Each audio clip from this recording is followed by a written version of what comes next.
Ja, takk skal du ha. Hører alle meg godt? Ja, flott. Det er altså Morten William Knudsen, og han er økonom, og jeg heter Knut Kollner, jeg er filosof. Og vi har sammen nå jobbet med et forskningsprosjekt som vi har kalt identitet og merkevarebygging.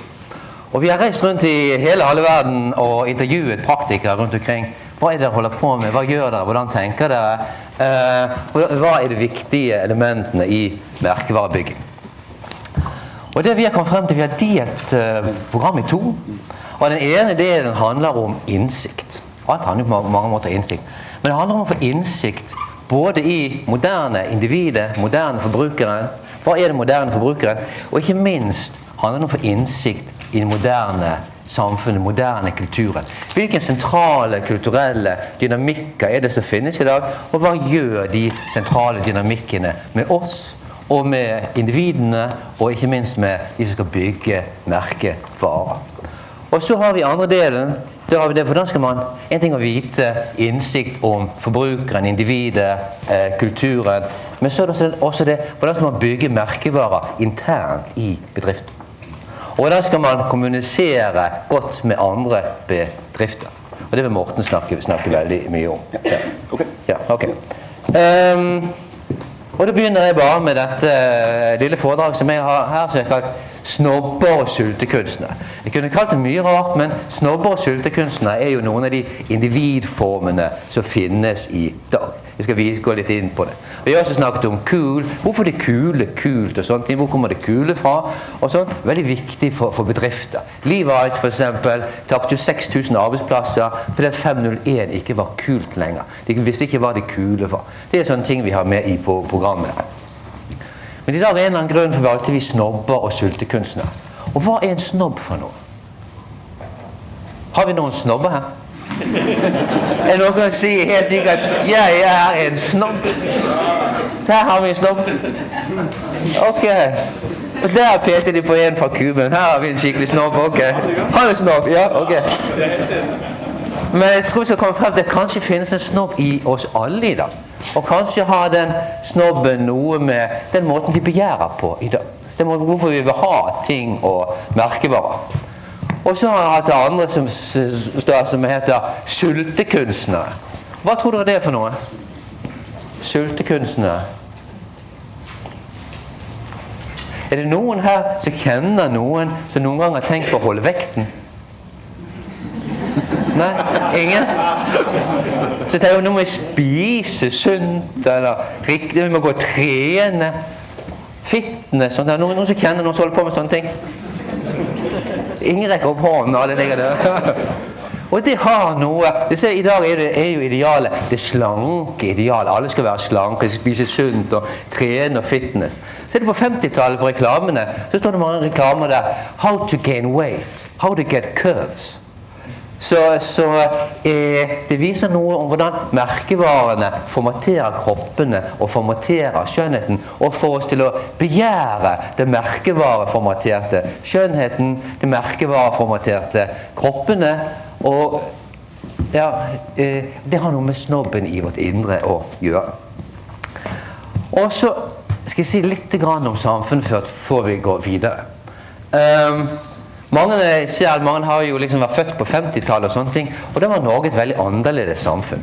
Vi har på mange måter et industrisamfunn. Og for de som husker det, så var industrisamfunnet på mange måter et behovsdrevet samfunn.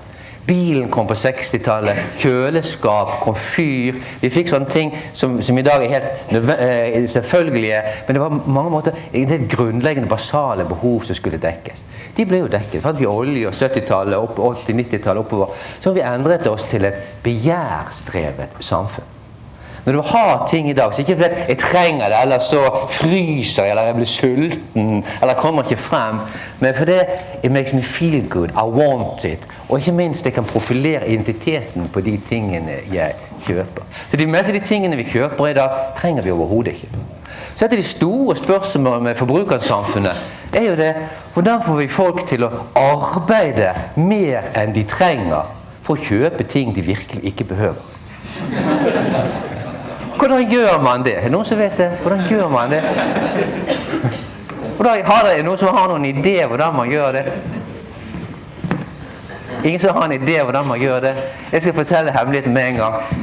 Man produserer et kontinuerlig underskudd på identitet. Man må alltid oppleve at den ikke er god nok. Jeg kunne tatt alle disse fra Kuben som sitter her, masse flotte ungdommer, spurt en og hver de forskjellige spørsmål, og alle ville sagt at de følte de kom til kort på et eller annet område. De har ikke god nok kropp, de ser ikke bra ut, de skulle hatt mer penger, de skulle bedre klær, de skulle reise med ditt og datt. Alle på en måte i forbrukersamfunnet opplever at de er et hestehode bak seg selv. Og så kan vi snakke om denne tynne ideal, altså sånn, ikke tynn nok, ikke sterk, ikke muskler nok. Alle er et hestehode bak seg selv. Og det er en del av begjærstrukturene i forbrukersamfunnet. Så det sier vi går fra det industrisamfunn, det konsumsamfunn, fra behovsdrevet til begjærskapet samfunn. Og dette var store, når vi skulle skape forbrukersamfunn i USA, det skal vi gå mye igjennom, så dreier det seg mye om at vi må skape ny mentalitet. Man's desires must overshadow his needs. Og du så disse hos Goldman Sachs, de satt og snakket om, vi må skifte America from a need-driven to a desire-driven culture.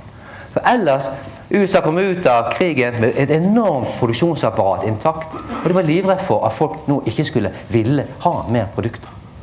Du kan jo tenke deg at folk sier nå, nei, skal du ha lyst til å kjøpe noe? Nei, jeg har nok.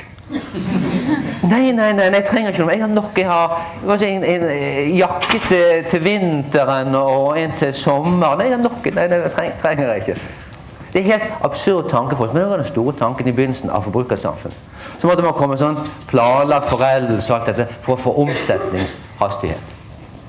Og det var jo disse klassiske puritanere, det var jo puritanere våre, som skulle nå omformes til, du skulle legge vekk høygaffelen, og i stedet for, hva skulle du ha? Et glødende kredittkort.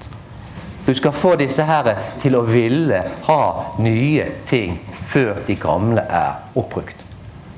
Det er så naturlig for oss i dag, men det var en knallhard jobb.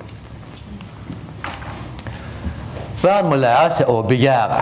Og så får vi dette begjærets vandringer i forbrukersamfunnet. Forbrukersamfunnets store utfordring, hvordan får det folk til å arbeide mer enn de trenger for å kjøpe ting de ikke behøver. We buy shit we don't need with money we don't have to impress people we don't lie. For det er noe hvis du kjøper og det som ligger der er noe av det anonyme offentlige blikk. Vi har en masse anonyme blikk som ser oss hele tiden, og som dømmer oss og evaluerer oss. Og denne unge generasjonen her, de kjenner de blikkene kanskje mye kraftigere enn oss, for de er intravenøst tilkoblet sosiale medier og sånne ting. Og der ligger folk og dømmer, evaluerer og revaluerer hele tiden. Og identiteten jeg er hele tiden ute til høring. Så jeg blir nok så skjør og skrøpelig størrelse, hele tiden avhengig av de andres blikk. Ja. Når man produserer seg et underskudd på identitet, du er aldri god nok. Og så, jeg skulle se på, hva er en snobb oppi dette her? Hvem var det som var snobber her? Hvem var det som mente de var en snobb? Hadde vi en snobb her? Nei? Er det noen som kjenner en snobb da? Som møtte en snobb? Og hva er en snobb for noe?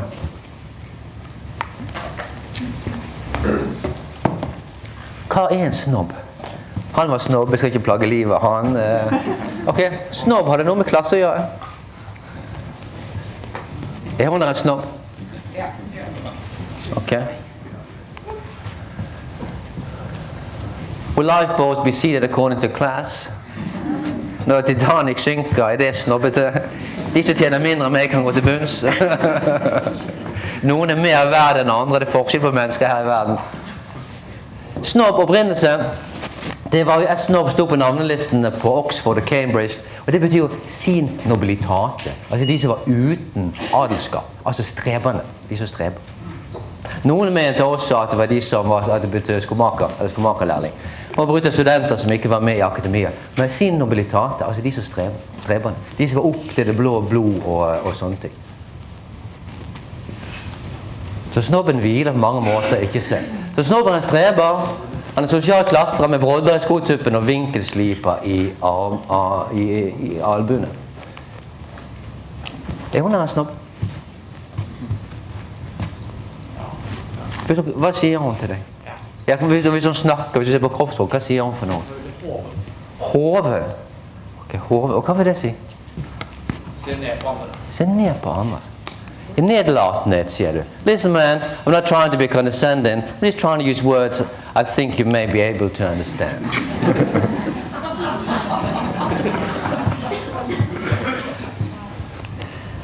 Det som ser betraktning, ikke være dypt involvert, det er en snobb. Det lidenskapelige mennesket, det er så dypt inderlig forelsket og ikke ser noe annet enn den eneste andre. Det er en snobb. Ja.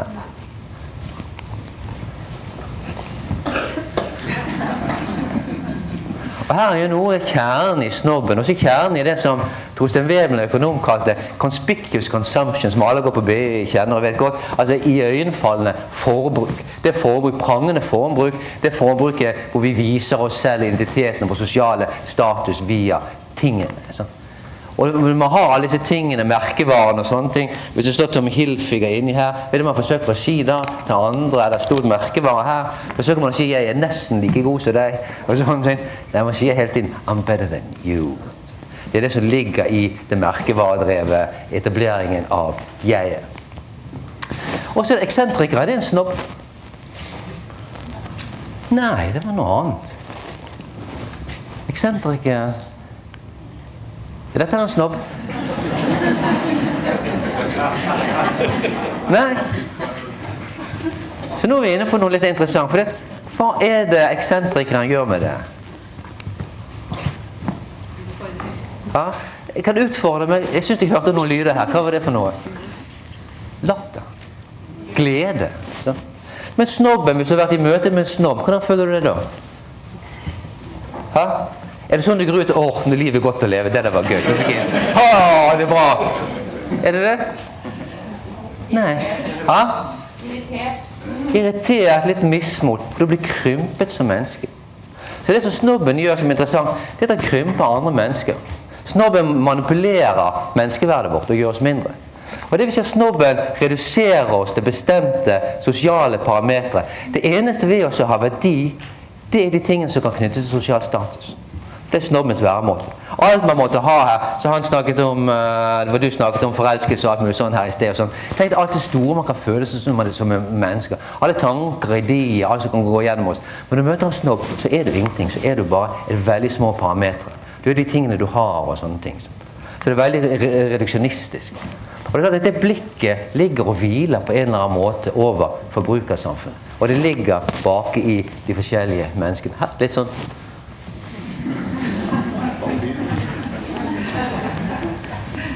Vinsnobber, noen som kjenner det? Og det er jo Norge har jo gått jo fra, hva skal vi si, vi har jo vært en klassereise hvor det har gått fra hele arbeiderklassen, nesten blitt middelklasse i dag, og alle kjenner jo noen som går på vinkurs. Sånn. Vi inviterer klassene over, og alle skal bli, hva skal vi si, middelklasse. Snobben er bare fryktelig tørst. Det er en dum period.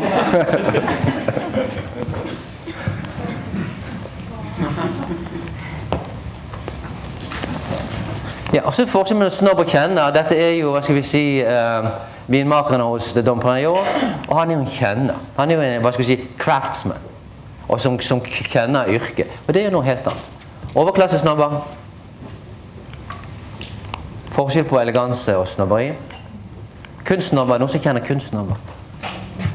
Det er det samme når man er med kunstsnobber eller fagsnobber og sånne ting, så snakker du om kunsten, faget, arkitekturen og sånne ting. Og du blir redusert til det du kan om det. Din status innenfor det feltet. Så snobben reduserer oss hele tiden. Og det er snobbet å ikke kunne få, og snobben henger selvfølgelig sammen med smak. Er det snobbet å ikke kunne stå innenfor sin egen smak? Jeg liker er så sosialt avslørende at jeg kan degradere menneskeverdet ditt. Men sier jeg liker, så sier du også hvem du er i det sosiale landskapet.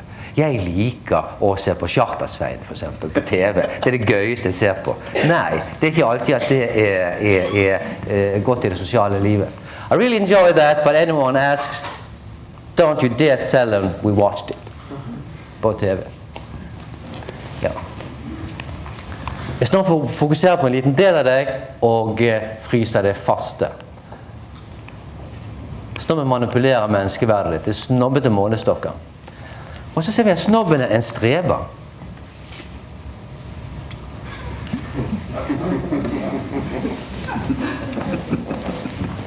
Og det gjør han med å herme. Er det noen her som hermer gåser og hermer etter andre? det noen som kan si sånn, jeg er en sånn hermegås, jeg hermer etter folk hele tiden. Det er det jeg driver med hele tiden. Nei? På mange måter synes jeg, i dagens samfunn er en snobb i oss alle. Og den moderne snobben begynner med likhet. Det er en sosiolog som heter Alex de Tocqueville, som var borte i USA. Og så det nye USA, så det nye samfunnet, det demokratiserte samfunnet. Og i det demokratiserte samfunnet så har vi alle standskildene falt. Altså, ingen var grever, ingen var prinser, alle var demokratisk sett like.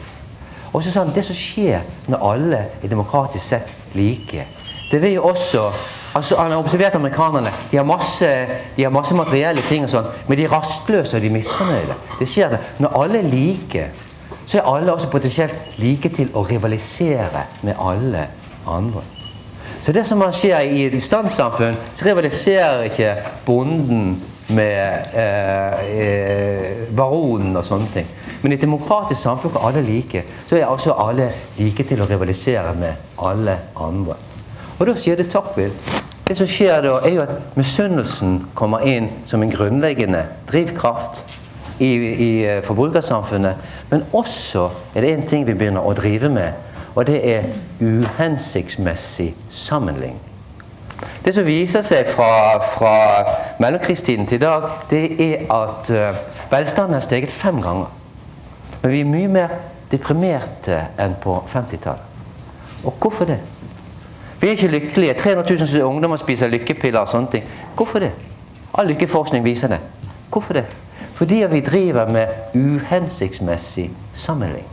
Vi sammenligner alt. Vi må alltid sammenligne for å bli herme og sammenligne for å bli mennesker. Vi driver med uhensiktsmessig sammenligning. For vi er alle like, og vi har det forventningshorisont. Ja, men jeg skal jo ha like mye som han og hun. Jeg skal ha den kroppen som de har, Hvorfor har ikke jeg det de andre har? Så det ligger noe i likesiologien som gjør at vi sammenligner oss uhensiktsmessig med alle andre.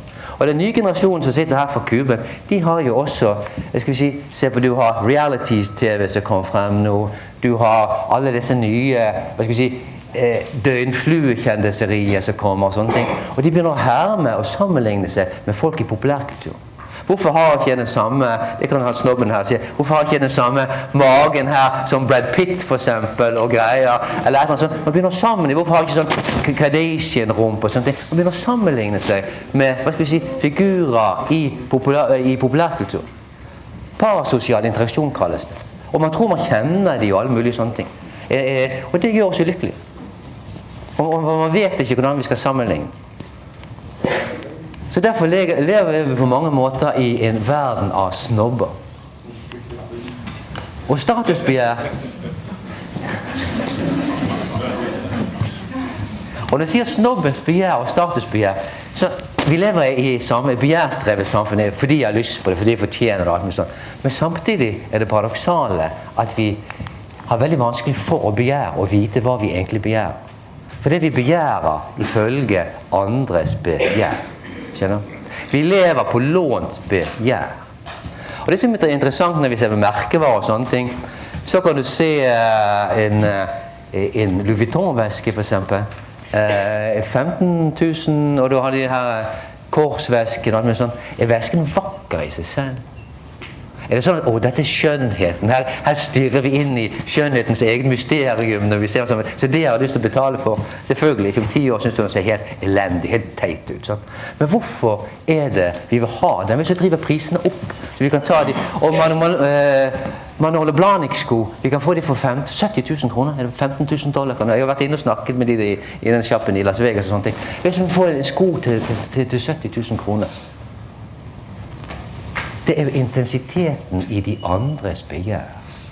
Det som driver prisene opp, det som gjør de enorme merkevaremarginene, er ikke skjønnheten og litt kvalitet og sånne ting, men intensiteten i de andres begjær, og man rivaliserer om det. Så det som skaper verdi er de andres begjær. Og vi følger, når vi liker en ting og må ha Michael Kors eller Louis Vuitton eller den bilen og sånne ting, så er det fordi at vi hermer etter de andres begjær. Vi lever ikke i vårt eget begjær. Og det helt grunnleggende, det noe det som får forbrukersamfunnet til å gjøre. Det helt grunnleggende å leve på lånt begjær. Så vi hermegåser, enten vi liker det eller selv. Det som en ettertraktet, ikke tingen i seg selv, men intensiteten i de andres begjær.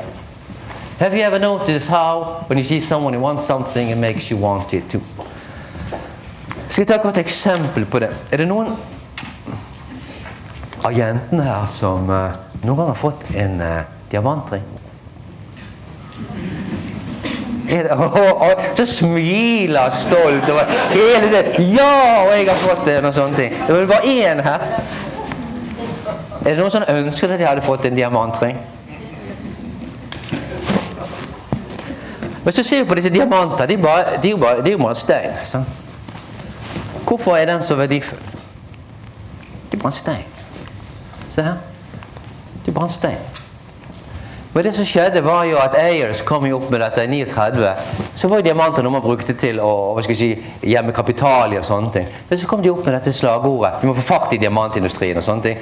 Diamonds are forever. Og så klarte man det. Og hva andre ting som gjerne skal vare for evig? Jo, kjærlighet. Sånn. Og da klarte man å ta en dum, enkel stein og så forbinde den til det dypeste og mest inderlige i menneskets følelsesliv. Og så kunne man sprette prisene langt, langt opp. Så i dag i USA så har du masse sånne sinnrike betalingsordninger på de diamanter. Sånn. Så når du skal forlove det, sånn, så kommer gutter som kjøper en dyr diamant, og så kan de nesten nedbetale den før de er skilt. Sånn. Og det er jo ikke diamanten i seg selv som er noen sier, så skjønner den her. Ja, det kan du selvfølgelig si slit fint og alt mulig sånt. Men det er intensiteten i de andres begjær som gjør at den blir viktig. Som gjør at den får den statusen. Det er ikke diamanten i seg selv. No woman ever told a man, I want a really small diamond. Så hvis dere ser på denne reklamen her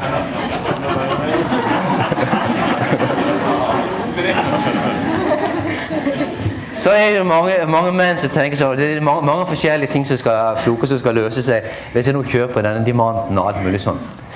Men så det står altså steiner har ikke den kraften. Det er ikke, du kan ta hvilket som helst. Det skjer ikke sånn med steiner. Det er ikke steinene som skaper reaksjonen. Og det er heller ikke, dessverre for mannen, det er heller ikke mannen selv. Selv hvor bra han måtte være, og hvor god økonomi han måtte ha, og alt han legger i dette her. Hva er det som gjør disse bevegelsene her? Hva er det som skaper de bevegelsene der? Det er ikke mannen, og det er ikke pengene, og alt mulig sånt. Det er det at kvinnen føler han får status når hun rivaliserer med andre kvinner. Det er altså de andre rivaliserende kvinnenes begjær som bløtgjør kvinnekroppen. Dere viser det. Hun sa at jeg var en virkelig liten diamant. Nei, det var en stor diamant. For da kan du vise de andre kvinnene I'm better than you. Jeg har større suksess i kjærlighet og sånn enn deg. Så det som bløtgjør her, altså rivalisering kvinner imellom. Og det som gir verdien, det er intensiteten i de andre begjær. Og slik arbeider, så for mannen er det bare en sidegevinst. Slik arbeider vår indre snobb i det skjulte. Og så kan du se at snobbens indre liv er jo basert på å rivalisere. Rivalisere på alle og rivalisere hele tiden. Every time a friend of mine succeeds, a part of me dies. Det er jo de fleste liker ikke innrømme. Vi har sånn godhetsregime i dag. Vi skal jo være sånn formå å være godhet og alt mulig sånn. Men når man ser på de konkrete ting som merkevarer, så får man et litt andre syn på det der. Og så får vi misunnelse. Vi får en kultur preget av uhensiktsmessig sammenligning. Så det er jo helt, du ser jo Sofia Lorna, det er jo helt uheldsmessig. Hun har det litt sure, kjipe blikket nede der. Så hun er nok i seg selv. Men hun tenker, jeg skulle også hatt de puppene der. Så det er liksom ikke nok. Og det er noe med den uhensiktsmessige sammenligningens verden. Ja, det kan gå gærent. Men også Karl Marx sier jo faktisk det i sin tid at hvis alle bor i hytter og har så vidt til livets opphold, så er folk fornøyd. Det skal så lite til for å gjøre fornøyd egentlig, og det glemmer vi. Men kommer det en eller annen idiot der og bygger palass ved siden av, så er alle misfornøyd på 1, 2, 3. For det vi driver og sammenligner hele tiden. Ja, og det er vurderingen jeg har sett litt bort på. Og så litt grann, og nå går tiden her, litt grann om sultekunstnere. Det ligger jo den samme logikken bak det at alle vil være slanke. Så jeg sa tidligere på 50-tallet, så ville jo folk få vekt, for da var det å legge på seg for kurver og sånne ting. Og jeg snakket med sånne afroamerikanske damer og sånne, og de sier jo sånn, I want to be curvy. Og sier, do you like those skinny white girls? Så de rister helt på hodet i andre kulturer og sånn. Så jeg reist rundt i Karibien og sånn, det er helt rake, de der tynne stripene der, de var ristet på hodet. Så det er jo helt sånn kulturelt bestemt. Men hvorfor skal vi bli denne tynnheten som manien som har kommet inn nå? Hvor kommer den egentlig fra? Hvor kommer ideene vi skal være tynne fra? Ja, og jeg tenker sånn at det der er jo lagt det. Neida, det kommer fra Sissi, dronning Elisabeth var ikke Elisabeth, Sissi kalte hun av Østerrike-Ungarn. Hun var den første aristokraten som begynte å slanke seg. Og hun hadde litt sånn turbulent liv og sånne ting. Og så er det jo sånn at det som klassene over holder på med, det begynner klassene under etter hvert å herme på og etterligne og sånne ting. Så der begynner det første sånn i europeisk kultur, nå skal vi være slanke og tynne og sånne ting. Og så begynner vi å herme mye etter det. Skåderud er veldig opptatt av anoreksi, skriver ganske godt akkurat om Sissi det. Så det er liksom, modebildet handler om tynnhet, skinny is the new strong, strong is the new skinny. Og her, few people want to be saints nowadays, but everybody's trying to lose weight. Tidligere, når vi reiste på Interrail i Italia, så kunne du snakke med folk, de hadde lyst til å bli munker og helgener, og de snakket om de der tingene. Jeg hører ikke det nå i dag. Hvis du snakker om noe BI, eller reiser rundt, jeg har lyst til å bli munk, eller bli helgen, eller nonne. Så er det noen av dere som har lyst til å bli nonne eller munker? Nei. Men er det noen som har lyst til å, ha en perfekt kropp? Ja, alle. Så det er noe hvordan vi blir styrt i rivalisering i det tynne. Og det tenker jeg, den rivalisering på en måte som driver forbrukersamfunnet, den har også, en del destruktive sider. Selfie og sånne ting. Her er hun som var opphav til dette her. Og her er catwalken. Idealene skifter. Hvis du ser her, sånn. The scientific and easy way to gain weight. For på det noe kurv. Og det gjaldt også for menn. When you're skinny, you don't have a chance. Vi hermet etter andre parametre. Rivalisert etter andre parametre. Men wouldn't look at me when I was skinny. Good news for thousands of girls who have no sex appeal. Sett deg ned på fatet og spis, jente, så skal du bli sus i sexen her, altså. Det er 180 grader motsatt av hva det er i dag. Hele greia er merkevaredrevet. Og så her, nye rumper som kommer inn. Og dette er jo mer sånn J.Lo-ass, Jennifer Lopez, sant? Og alle studentene har vist meg hva du skal trene for å få en sånn rumpe og sånne ting. Og så forsøker de å sammenligne seg med denne rumpene. Det blir jo veldig vanskelig. Og det må jo skape, må jo skape, en misnøye. Og det som skjer, i forbrukersamfunnet vil det alltid et hestehode bak seg selv. Og så er siste, hvorfor strever vi sånn? Det skal så lite til å være fornøyd. Disse tingene tar vi opp her på dette kurset her og viser litt opp. Yes.